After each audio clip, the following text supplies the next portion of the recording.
To find peace, we must be able to experience liberated mind. Whatever that you identify in a conditional form, not necessarily you're going to find peace.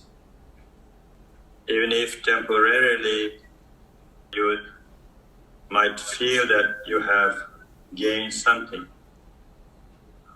where you feel independence from everything.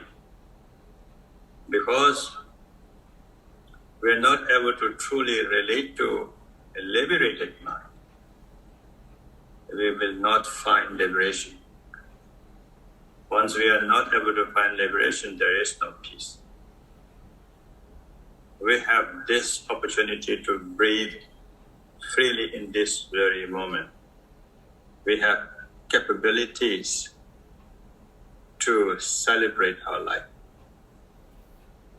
I'm not so sure my words will justify what I'm feeling, what I'm seeing, what I'm recognizing. Nonetheless, there's no options but to say a few words to try to convey that message, convey what you are feeling inside.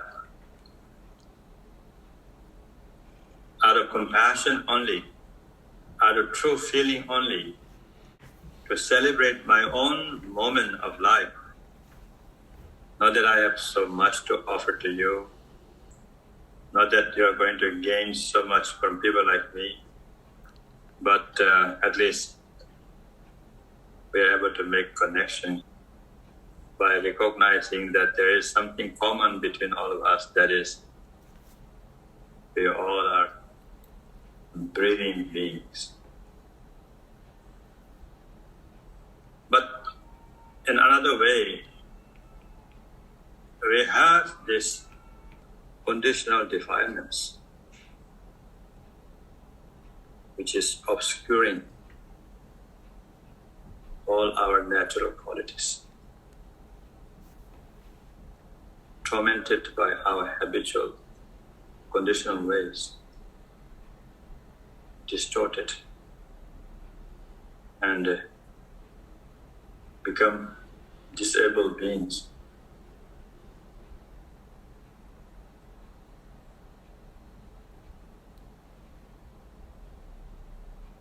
This sadness is something we must be able to look deep inside. Otherwise, there is possibility that we all will be very flaky,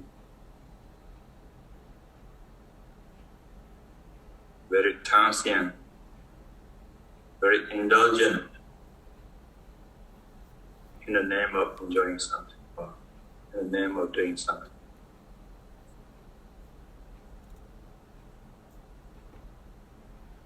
Self-deceiving.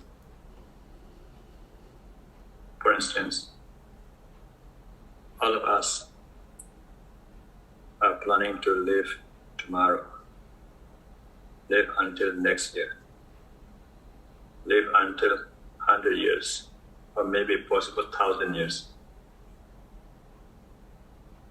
Kind of self-deception. There's no guarantee. There's no assurance that we will be here tomorrow. But we are not feeling urgency to live. We are carried away by our own expectations, driven away from the core essence of our being by our own fear and insecurities.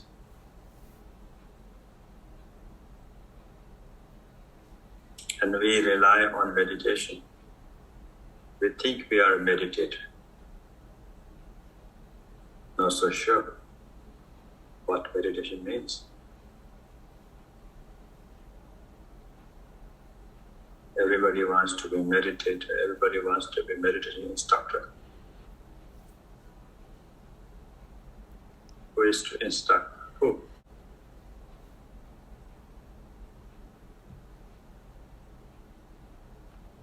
if you really look yourself very closely, one moment after another, the flow of energy is unobstructed. As this flow of energy unobstructedly manifesting, if you're not able to experience completeness in each and every moment of your energy, what is use of teaching somebody? Who is that somebody? Which energy is going to teach which energy? Incomplete energy is going to teach anybody intelligently? Can a blind lead any blind?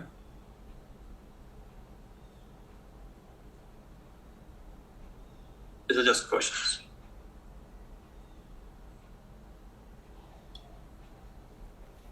We are seeking validity outside of this very moment, this very essence.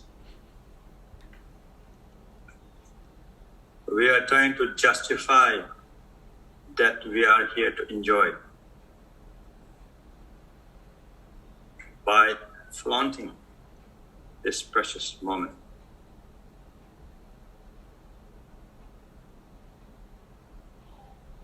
We frivolously waste each and every precious moment that is complete in itself. But we write about it. Actually, for who? For the history book? You might be a good writer, to be the best historian, but if you did not live your life, how can you justify whatever you have written has any value?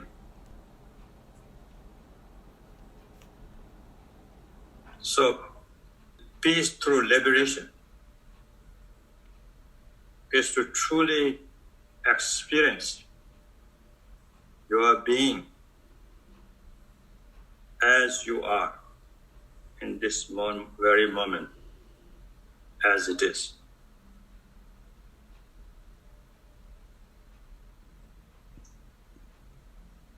Being able to remain in the continuum of that experience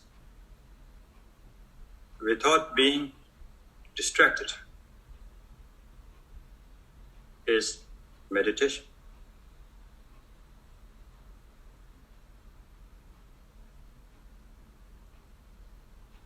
Meditation is not just concentration. Meditation is not just a mind game. Meditation is not manipulation.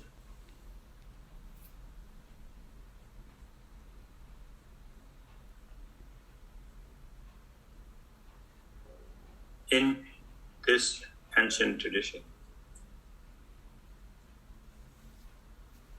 we say that there is no such thing as meditation. Non-distraction is meditation. Not being distracted is meditation. Not being distracted is meditation. Means you are being a responsible being in every sense. To meditate doesn't mean to become Buddha or Buddhist. To meditate is to be who you are.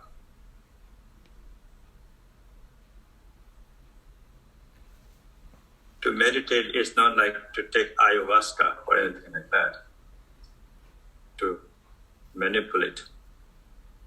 To meditate means to be able to deal whatever is in front of you as it is. If someone is trying to distract you by saying that, okay, I'm going to give you $10 million, please don't meditate. I said, what I need 10 million for? Being in this moment is priceless. If you have that kind of understanding you are a real meditator. You don't have to dress like me to be a meditator. You don't have to shave your hair, and you don't need to become a meditator. You don't have to wear these nice tracksuits, very nice, fashionable to be in a very nice spa or anything like that. You don't have to do that. By being yourself,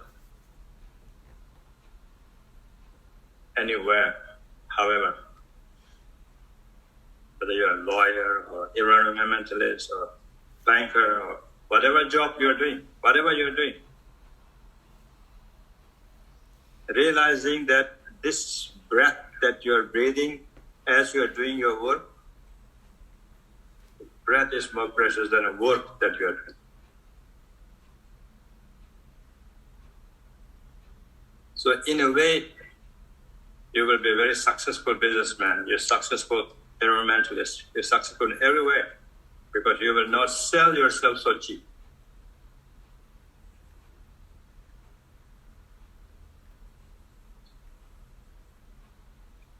Nothing is more priceless than this very moment.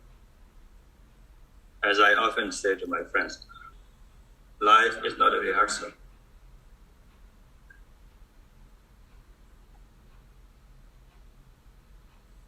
Do you agree? Is life rehearsal? How could it be, right? This moment that we have is never pausing for us. Either you seize it or lose it. So that means here you have now opportunity to be a genuine human being, kind and caring human being, one who is sensitive, one who can feel your own feelings as well as everyone's feelings, one who is capable of applying one's own intelligence and embodying compassionate heart.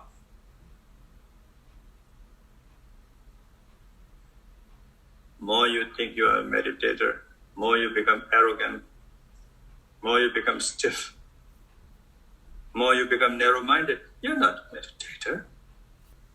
You're fooling yourself. Meditation or a spiritual journey or anything of this nature are not to be a very exotic like me. Some people is a little bit too exotic for me. Yellow and red and everything. But being simple human being who value our being.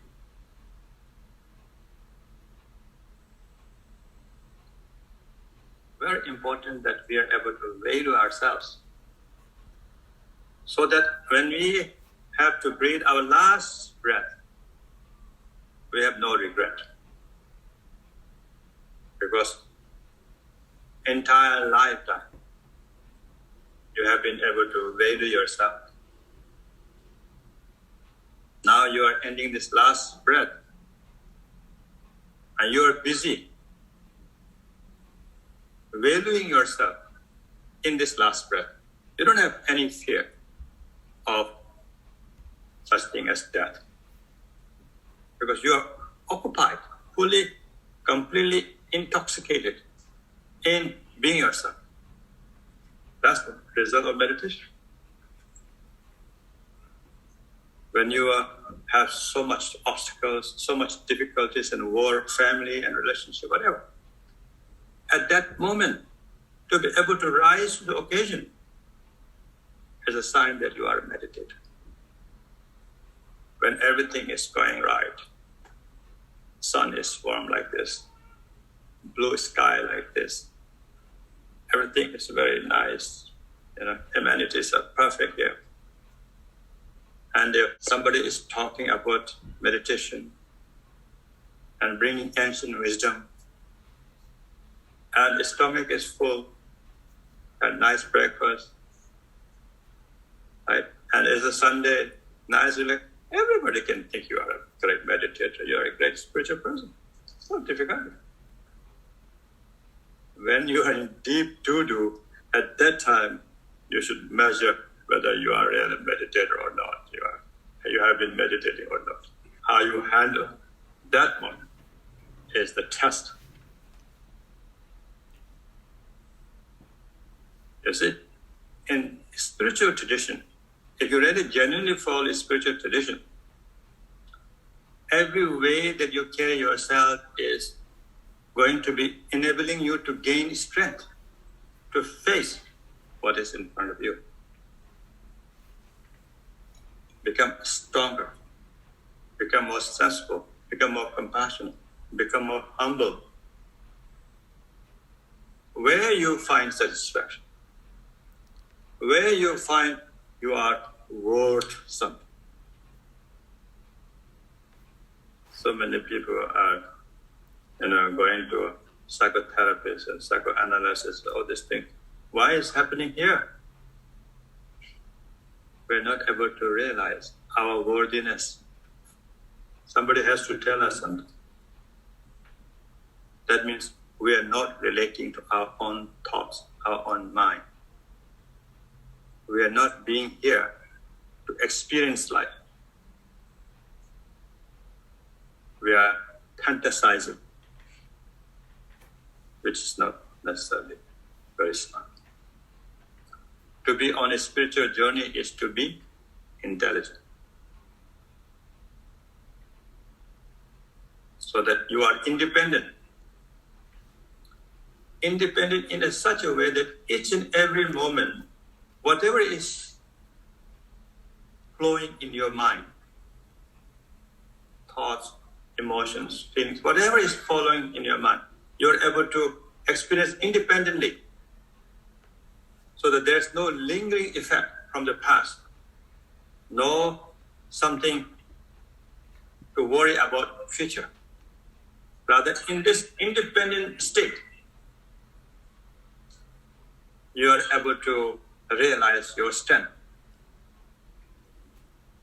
That is awareness. The awareness of nowness.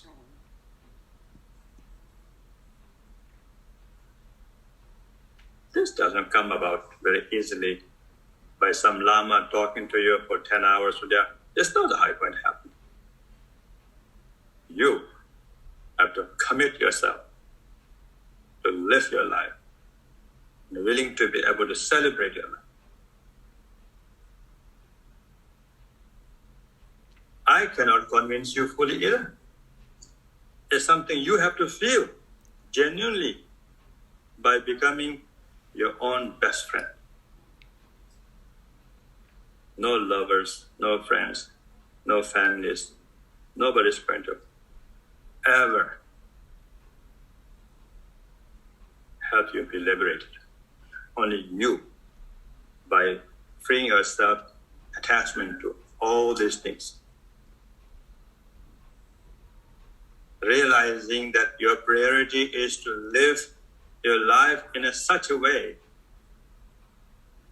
as if there is no next moment.